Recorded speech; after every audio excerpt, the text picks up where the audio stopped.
Many value investors have struggled in the past few years. Some have argued that value investing is dead. What's your opinion? That's definitely, I think there is an actual report from Goldman Sachs that says something like value investing is dead, or something along those lines. That's definitely been going around. There's a chart, which is this one, that I shared with you in the September 2016 letter. We've just updated it with new data since then. But let me explain again what this chart is. This looks at the 10-year rolling performance. So at any moment in time, it's looking at 10 years of results, annualized, of the MSCI World Index value segment compared to the MSCI World Index growth segment. Now, there have been tons and tons of academic studies that have looked at 100 plus years of data that show that on average, when looking at periods like these, 10 years plus on a rolling basis, value investing tends to outperform. And you see that with the exception of a small blip around 2000, which is, I don't know if you can see this. But around the small blip during the tech bubble, it's been fairly consistent around the 2 to 3 percentage points level of outperformance.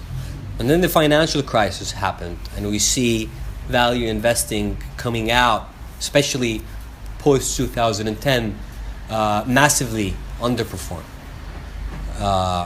And there are three takeaways to take from this chart, I think. One is you have to be very careful about what you call value and what you call growth.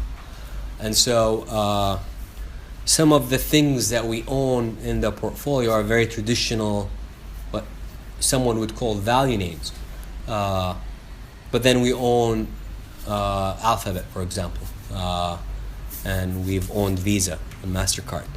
And so optically saying this has a high PE, this is a growth stock, or this has a low PE, this is a value stock, I think is not very useful.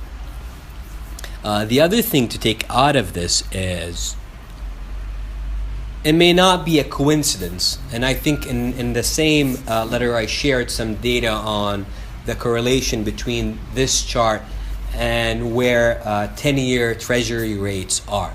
So it may not be a coincidence that this massive underperformance of value the past 6 or 7 years also happened in a time of massive monetary easing.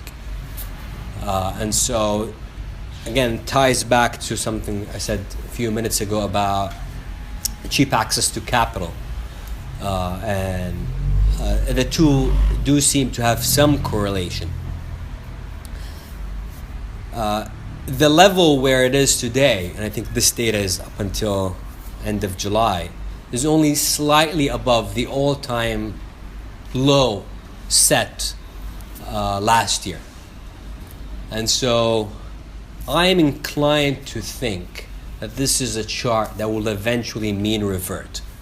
There's just so much data around the world across time that supports the period before 2010 as normal for the comparison between these two strategies. But I have no idea when that will happen. I would have expected that would have happened by now, given that rates have already started to increase and economies have already started to recover. But I'm not ready to say this is a new world that we live in and this time is different.